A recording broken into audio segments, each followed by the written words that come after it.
إن الحمد لله نحمده ونستعينه ونستغفره ونعوذ بالله من شرور أنفسنا ومن سيئات أعمالنا من يهده الله فلا مضل له ومن يضلل فلا هادي له وأشهد أن لا إله إلا الله وحده لا شريك له وأشهد أن محمدا عبده ورسوله أما بعد. The next thing that the author says, he says, so he's still talking about the nullifications of wudhu. So he says, eating camel meat. Then he continues and he says that this does not nullify the wudhu was the opinion of the four rightly guided khulafa, the companions and the following generation, although there is an authentic hadith that states one should make wudhu after it. And then he says, or he narrates a hadith from Jabir ibn Samurah that he said, أن رجلا سأل رسول الله صلى الله عليه وسلم أتوضأ من لحوم الإبل من لحوم الغنم قال إن شئت فتوضأ وإن شئت فلا تتوضأ قال أتوضأ من لحوم الإبل قال نعم فتوضأ من لحوم الإبل قال أصلي في مرابض الغنم قال نعم قال أصلي في مبارك الإبل قال لا. Or that he mentions the hadith from Jabir ibn Samurah radiallahu anhu that a man asked the Prophet sallallahu alaihi wasallam, should I make wudhu after eating lamb or eating meat from the lamb? So he said, if you wish, then make wudhu, and if you wish, then don't make wudhu. So then he said, should I make wudhu or should I perform wudhu from eating or after eating camel's meat? And he said, yes. Then he said, and then there's the longer part of the hadith in which he asks about praying in the housing of the camels, and he told him not to, and if to pray in the housing of the sheep, and he said if he wishes then he can, and if he wishes he doesn't have to. And this hadith, he says, narrated by Muslim, and then he says Al-Bara ibn Azib narrated that the Prophet ﷺ was asked about, or سئل عن الصلاة في مبارك الإبل فقال لا تصلوا في مبارك الإبل فإنها من الشياطين وسئل عن الصلاة في مرابض الغنم فقالوا صلوا فيها فإنها بركة. Or that Al-Bara ibn Azib narrated that the Prophet ﷺ was asked about praying in the areas of the camels. So he said, no, do not pray in those areas because they are made from the shayateen, or they're from the shayateen. And then he was asked about praying in the pens or the keeping areas of sheep, and he said, yes, pray in them because they are barakah. And then the author continues, he says, it's narrated by Ahmad, Abu Dawood, and Ibn Hibban. So this hadith, or then he says, Ibn Khuzaymah said, I know of no dispute over the authenticity of this report, and that An-Nawawi said this opinion has the strongest proof, although the majority of the scholars differ from it. So just to add that this hadith was also narrated, or is also called Hasan by Imam Abu Amr ibn Abdul Barr. So this is an authentic hadith, but in any case, the hadith in Sahih Muslim that the author quoted before, essentially it also contains the the same rulings, except that it doesn't mention anything about the shayateen, or the camels being from shayateen and the sheep being barakah. So just to add a bit to this issue, there's two opinions when it comes to whether eating camel's meat nullifies the wudhu or not. The first is that it does nullify the wudhu. So if someone ate the meat of a camel, he would have to make wudhu afterwards. And this is the opinion of Imâm Ash-Shâfi'î in his old opinion. And we talked about before what the old and the new of Ash-Shâfi'î means. And it was also the opinion of Imâm Ahmad and Ibn Hazm and others. And it's the opinion of the majority of the scholars of hadith as well. Imam al-Khattabi, rahimahullah, mentioned that it's the opinion of the majority of the ashab al-hadith. The second is that it doesn't nullify the wudu, and we'll get into that right away. So those who say that it does nullify the wudu, they use the evidences that the author mentioned. So the hadith from Jabir ibn Samurah radiallahu anhu, that the Prophet ﷺ was asked about performing wudu after eating camel's meat, and he said, yes, do so. So he told the person that he should do so. So the evidence about this is clear. And then they use some other hadith. Some of them are weak, and some of them, they're not weak, but they don't really prove the point. So for example, the hadith that the author mentioned, the second hadith, even if we say that it's authentic, the one from al-Bara' bin Azib, the Prophet ﷺ, all he said was that you can pray in the areas of sheep and you can't pray in the areas of camels. There's no mention of wudhû in this issue, or whether a person has to perform wudhû after or not. So this is something to keep in mind, that often you'll read something and the person will mention that there's an evidence for this issue, but if you look at it, really there's no mention of the topic in the hadith. So we don't, when it comes to issues of ibadah, and it comes to issues of nullifying wudhu and issues of najasa and these types of things, there's no majal, or there's no bab, or there's no possibility to make qiyas on these issues. So if we didn't have this hadith from Jabir ibn Samurah, in which the Prophet ﷺ said to make wudhu, we couldn't then come and say, well, the Prophet ﷺ permitted praying in the areas of sheep and he forbid praying in the areas of camels. So based on this hadith, you have to make wudhu after you eat camel's meat, and you don't have to after you eat lamb. Because there's no mention of this. We can't then say, well, because they were different, because this is from the shaitan, that this means you have to make wudu. We can't make these types of assumptions or these types of claims when it comes to issues of the nawaqidh of wudu and issues of najasa. These are issues that they call tawqifiyya, or they're issues that are that they're in need of specific evidence on that topic. You can't say, well, we have something similar on another topic, so this we can say, well, it proves the same thing for this issue. They're completely unrelated, and we can't actually make any qiyas between these two issues. However, the next issue is the second opinion, which is the opinion of the majority, the Ahnaf, Imâm Ash-Shâfi'î in his new opinion, the Malikiyya, and others say that you don't have to make wudhu. So if someone ate camel's meat, there's no obligation on him to perform wudhu afterward, just like any other type of meat. And they mention a number of evidences. Some are authentic and some are weak. The first evidence that they mention is a hadith from Jabir radiallahu anhu, that he said, كان آخر الأمرين من رسول الله صلى الله عليه وسلم ترك الوضوء مما مست النار. Or that Jabir radiallahu anhu said, the last or the latter of the two commands from the Prophet sallallahu alaihi wasallam was that you did not have to make wudu from something that fire touched. And this hadith is narrated by Abu Dawood and others. So what's the evidence in this hadith? In general, like everything, all the kind of meats. If you eat camel's meat, niyi. It has to be touched with fire? It has to be cooked with fire? Well, if we use this hadith, what does it have to do with camel's meat? And this was mashwi, you can eat it over the fire, right?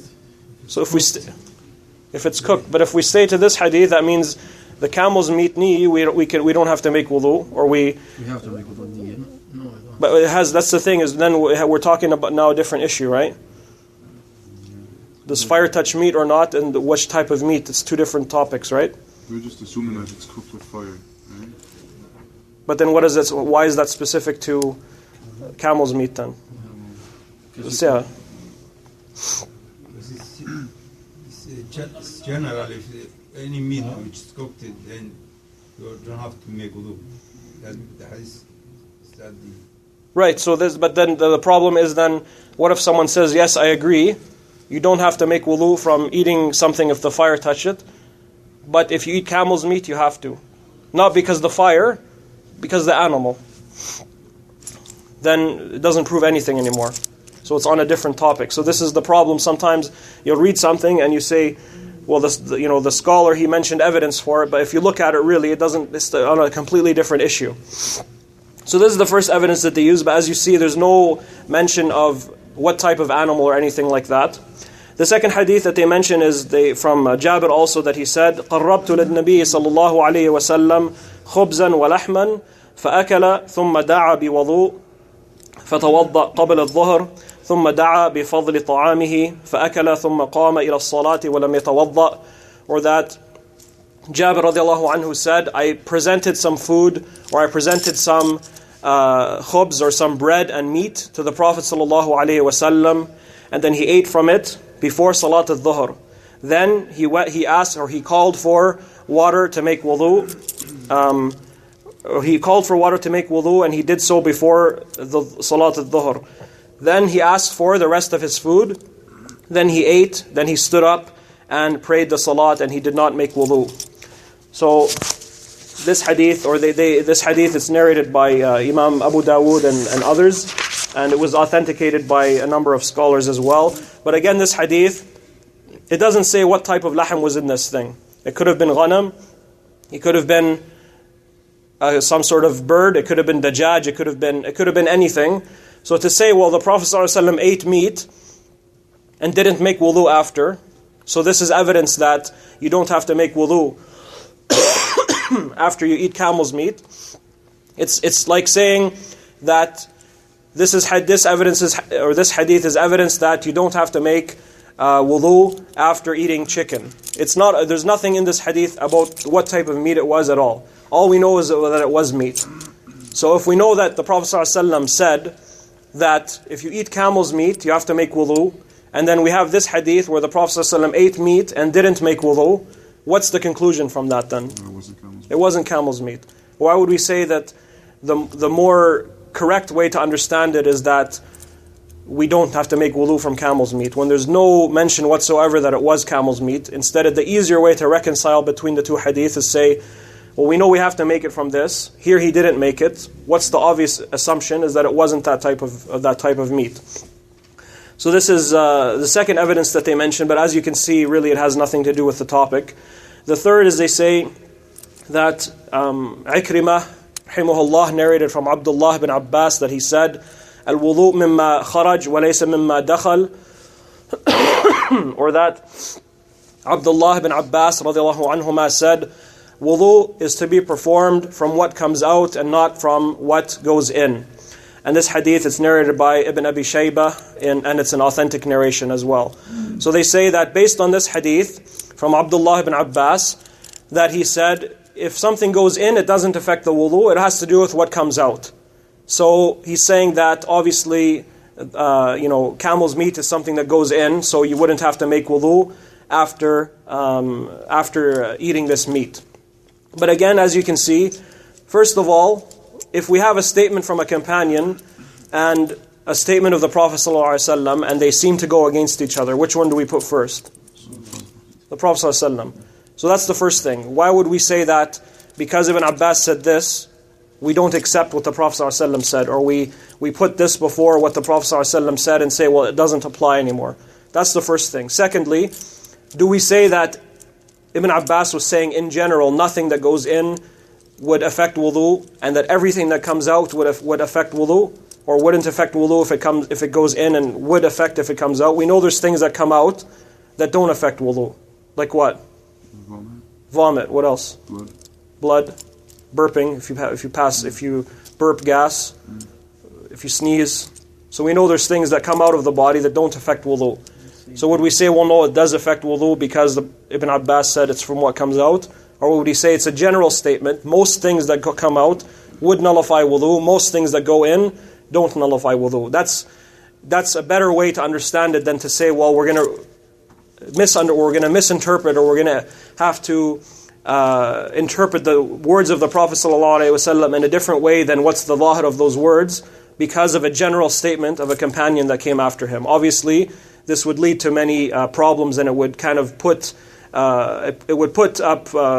roadblocks into understanding the Sharia the correct way. So this is a few things, and then they mention a few other narrations from the Sahaba about wudu being from what comes out and not from what goes in, as well as not making wudu from what the fire has touched.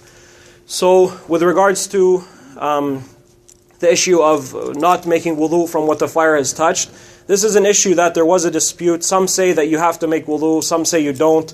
Some say at one time you did and it became mansukh or abrogated, so you don't have to anymore.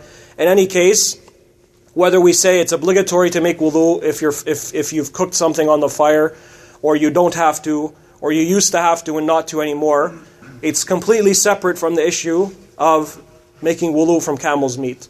Because it's possible that we would say if it was obligatory to make wudhu from something that the fire touched, what if it was chicken and then you ate it? We would say you have to make wudhu, not because it's chicken, but because the fire touched it. And same thing with the opposite. If we say that you have to make wudhu from camel's meat, it doesn't matter whether it's cooked or not or how it's cooked. So we would say that even if it wasn't touched by fire, you would still have to, not because it's raw or because it's cooked or because it's cooked on fire or cooked with or boiled. It's because of the type of meat. So again, those are two separate issues. The next point is just to comment on what the author said. In the beginning, he said that the opinion that you don't have to make wudu from eating camel's meat, it was the opinion of the Khulafa ar-Rashidin and the majority of the companions and the tabi'een. So this is actually, it's a misunderstanding about what was the opinion of the Khulafa ar-Rashidin, and it's a misattribution to them, because this wasn't actually the narration from the Khulafa ar-Rashidin. What their opinion was that it was related again to the issue of fire touching something or not. And this is based upon, if we look at hadith from Jabir radiallahu anhu, أن أبا بكر الصديق وعمر بن الخطاب أكلا خبزا ولحما فصليا ولم يتوضأ or ولم يتوضيا. So Jabir narrated that Abu Bakr and Umar ate meat and khubz or bread, and then they performed wudu, or they performed their salat, and they did not make wudu. And this is narrated by at-Tahârah and al-Bayhaqi. And then there's another narration also from Uthman ibn Affan radiallahu anhu that was narrated by al-Bayhaqi, and one from Ali as well. So we don't have anything from the Khulafa ar-Rashidin talking about not making wudu if you eat camel's meat. We only have it from them that they're talking about not making wudu if you eat something that fire touched. And then also we have from عن جابر بن سمرة رضي الله عنه أنه قال كنا نتوضأ من لحوم الإبل ولا نتوضأ من لحوم الغنم. Or that Jabir رضي الله عنه said, we used to perform wudu from eating camel's meat, and we did not used to perform wudu from eating sheep, or eating sheep's meat or lamb. And this is narrated by Ibn Abi Shayba, and it's authentic. So we have the statement of the Prophet ﷺ on the topic, and then we have a statement from Jabir saying we used to do this for camel's meat and not for sheep or for lamb. So we have the statement of the Prophet ﷺ and then Jabir attributing it, saying we. So who's we? If a Sahabi says we, who's he referring to? The Sahaba. We wouldn't say that he's referring to the Tabi'een. Obviously he's going to refer to we, so meaning either we would do this in the time of the Prophet ﷺ, or this was our understanding after the Prophet ﷺ died, and we continue to do it. So if we have these clear ahadith from the Prophet ﷺ and then from Jabir, and all we have to counter it is a general statement from Ibn Abbas saying wudu is from what comes out and not what from goes in, not from what goes in. And then we have a hadith that the last statement from the Prophet ﷺ was that you don't have to make wudu from something that touches fire. What would be the strongest opinion on this topic then? That eating camel's meat nullifies the wudu. Right, because really we have a clear hadith. We don't say, well, we're not going to take that clear hadith for no reason. We need a clear evidence, at least as strong as it. And if all we have is a hadith on another topic, why would we then apply it to this? Especially when Jabir radiallahu anhu is affirming that the Sahaba understood this, and we don't have anything clear from the Sahaba to contradict it. So this is with regards to eating camel's meat. There's a few topics that are branches from this topic. So the first is, what if you eat something from a camel, but it's not the actual meat? So for example, the brain, if you ate the heart, if you ate the fat of the camel, so you're not eating, or maybe a heart wouldn't be a good, because the heart technically is meat, or it is a muscle, right? But if you ate the lungs, if you ate the brain, if you ate fat, what would be the ruling on this? So this is another issue that we'll talk about. So with regards to eating parts of the camel that aren't the actual meat, there's two opinions on this topic. The first is that it doesn't nullify the wudu. And the reason for this is because the Prophet ﷺ, he was asked about the meat of the camel, and he said, تَوَضَّأُوا مِنْ لُحُومِ الْإِبِلِ. So he specified the meat. He did it, which is the lahm, So does the word lahm apply to the shaham? There's a dispute on this. Some say, well, technically it's not the actual lahm, so it doesn't apply. Others say, well, no, if you say, I ate meat, and what you ate was fat, would you be a liar? Or would someone say, hey, you were lying, or you weren't telling the truth? Or would you say, what does lahm mean? It's the food that we take from an animal. So whether I ate one of the organs or I ate fat, the word applies to the whole animal. So the first opinion that it doesn't nullify the wudu, this is one of the narrations from Imâm Ahmad, and it's also the opinion of Imam Ibn Hazm, rahimahullah. And they say that, how can we say everything from the camel nullifies wudu if all the Prophet ﷺ specified was the meat? How can we then say, well, no, it also includes everything? Because then then this would say, well, no, why can't we then say every animal then? If the Prophet ﷺ specified one part of the animal, how can we then say the whole animal? When we were talking about khanzir, Yeah. and we said exact same thing, that Allah subhanahu wa ta'ala only mentioned lahm, Yeah. and you said Allah subhanahu wa ta'ala, He mentioned the lahm, so everything belongs to khanzir is also haram. Yeah, so this is one of the arguments that they make. So same thing like with the khanzir, like the jumhur say it's najas, right? When it's alive. Who says it's tahir? Do you remember? Yeah, before him though? Which madhab? Malikiyah. They say it's tahir. Same with Dawood ibn Ali. Like they say that the khanzir, when it's alive, it's tahir. Why? Allah subhanahu wa ta'ala said, وَلَحْمِ الْخَنْزِيرِ فَإِنَّهُ رِجِسٌ. The lahm, the only thing that he said is rijis. So again, this could apply to this. They say, well, the lahm is applying, do we only say that the rijis part of the animal, so meaning the fat of the khanzir is tahir, or that it's not rijis? No, of course not. We're referring to the animal. So this is the argument that they make. Also, they say that, or the second opinion, is another narration from Imâm Ahmad. They say that it does nullify the wudu, because what's meant is the whole animal, not just the lahm. And the lahm was يعني خرج مخرج الغالب, they say. So what is meant is that the word was used for what's the majority word that's used for this topic, or when something is referred to, we refer generally when we're talking about an animal that's going to be eaten, we call it lahm. Whether it's every part of it is lahm, or whether the whole animal as a whole, we just call it lahm. So this is the argument that they make. And it's, like Brother Ali mentioned, it's the same argument. The second issue and Allahu A'lam, the stronger opinion of this is that it's that it's just the lahm. So if someone ate the organs or something like this, because we say that nullification of wudu, or saying something nullifies wudu, is tawqifiyya, or that we need a specific evidence for it. So just like we wouldn't add another animal and say if you eat chicken it nullifies the wudu, how can we then say that what is meant is the whole animal? Yeah. Remember with the khanzir we said that everything else like the bones and stuff was najis, because it specified the meat's najis, but because that's the highest part of it, anything else lower than it would have the same ruling. Can we apply that to this as well? Well, someone could, but even that opinion, like I thought about it more after, and I talked to some ulama about it, and personally myself I changed my opinion on the topic. But Allahu A'lam,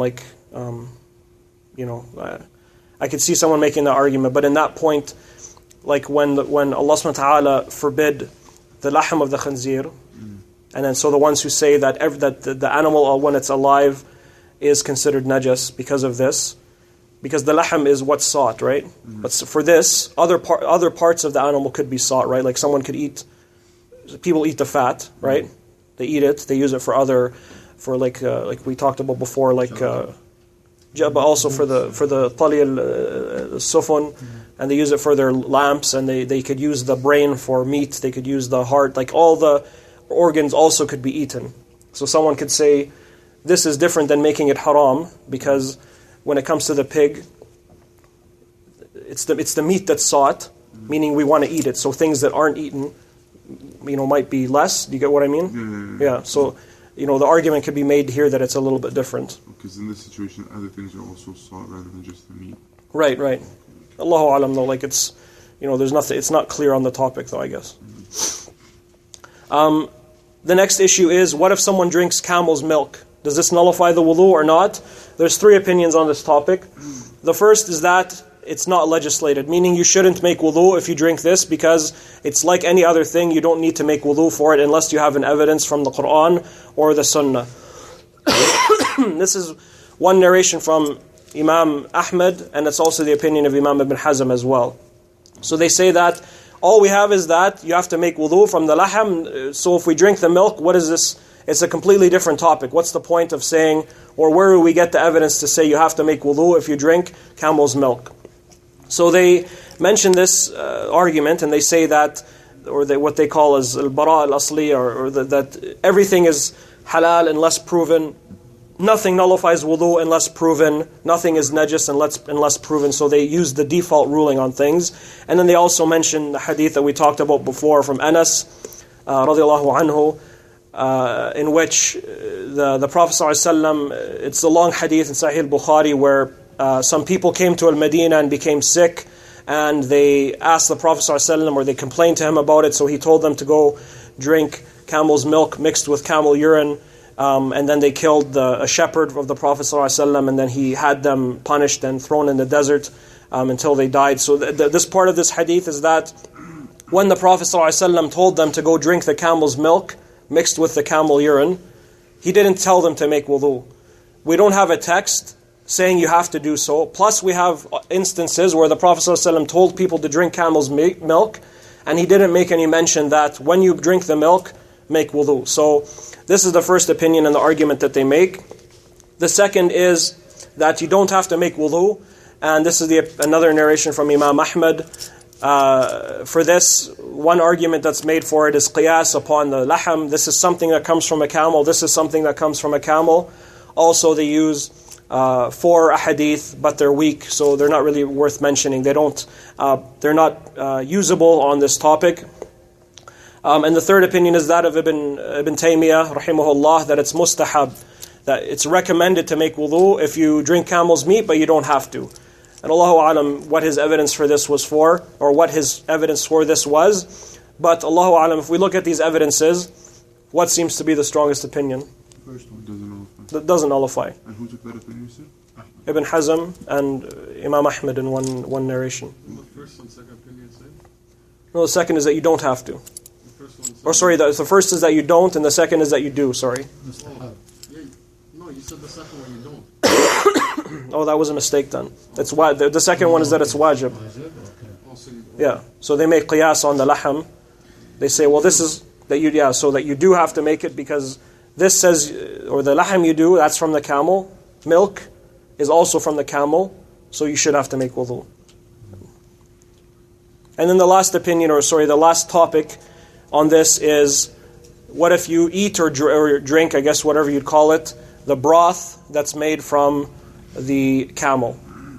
So you know what broth is? The maraq. If you boil it, and it takes the taste, or it takes some of the fat and that kind of thing from like the soup. Would you have, if you just drank that? So you took the chunks of laham out and you just drank the broth. Would you have to or not? Same thing like milk, right? Same thing. Like milk. That's one opinion. So Ibn Hazm and Imâm Ahmad again say that you wouldn't have to, because if someone said, give me some laham, and you gave him some soup, would you be doing what he said? No. You think, like if you went to a store and said, give me a thing of... Same thing with halal meat. I won't drink soup made of not halal meat. Right. That's a good point, because that's one of the arguments that they make.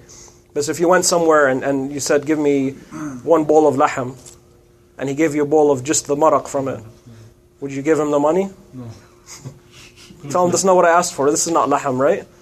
You wouldn't. But again, the same. So this is the first argument. They say, if you drink the maraq, are you eating laham? Of course not. There's no chunks in there. There's not even pieces. It's just the boiled off, maybe a bit of the fat, maybe a bit of the blood in it, or something like this. But this isn't laham. So why would we say you have to make wudu? So this is the first opinion. Like we said, one narration from Imâm Ahmad, and it's the opinion of Ibn Hazm. The second opinion is that you do have to. It's wajib upon you to make it, even from the maraq. And the argument that they make is what Hassan mentioned. If you would we then say, well, the laham of the khanzir is haram, but you can boil it and then take the meat out and drink the maraq? would you?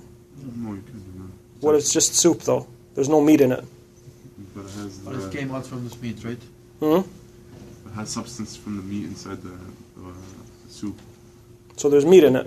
The substance, not meat itself, the substance. You know? Oh. Okay. The fat from the meat and technically some stuff of the meat. Technically, right? So again, that's the argument. So they say, if it's haram to drink the maraq from a pig, what's the reason for it? Because there's parts of it are in it, right? So why is it obligatory for this, but you're going to say it doesn't make, or why is it haram to drink the maraq from a pig or from chicken that's mayyit or something like this, but you can't, but you don't have to make wudhû from the maraq?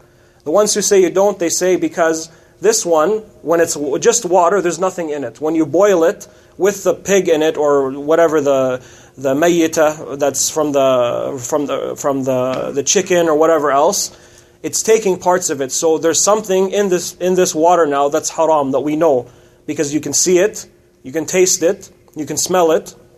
There's part of it in there now. The only issue is this lahm al-khinzir, or do we say it's part of the animal and it's not on us to look what's the part of it? Just melted meat. There might be parts of it in there. There also could be from the fat, right? There could be from the little bits of blood, right? Because we know when you boil meat, there's still blood in it. It doesn't drain completely out. So you're taking something from a dead animal and eating it. That's haram. It's haram to eat anything from the dead animal, right? You would have to make. What's that? On the camel, yeah. You would have to make wudu. From the maraq? Yeah, for sure. That's the argument that they make. But the other ones say, well, what's the evidence that you have to make wudu from eating camel's meat? The meat, for the meat part, what's the evidence? But you're just melting the meat, though. That's all you're doing. Yeah, you could call it maraq, but in essence, you're melting the meat. Right. And that's the argument they make. So that's why they say, well, what is it that's in the thing that's making it look and taste and smell like camel? Well, what is it? It's the meat. The other ones say, well, no, but when you drink it, it's not meat. It's soup. It's maraq. It's water that tastes like camel. This is the argument. Allahu alam, myself, I see it stronger that you don't have to, but I can definitely see the argument that if someone says, well, the only reason it's like this is because there's little bits of meat in it. But Allahu alam, like myself, I see the first opinion to be stronger, that you don't have to. But Allahu alam, so inshallah we'll stop there. Next week, inshallah we'll finish the nawaqid of wudhû. The author mentions, he says, or he talks a bit about if someone has a shak or a doubt, if they nullified their wudhû or not, what to do. Then he talks about the topic of laughing in the salat, because there's some opinions that if you laugh during the salat, your wudhû is nullified. And then the last thing that he talks about is washing a dead body, because there's some hadith that if you wash a dead body to do the ghusl for it, that you would have to make wudhû. And inshallah there we'll stop with the nawaqid of wudhû, and then so if there's any questions for today, wallahu a'lam.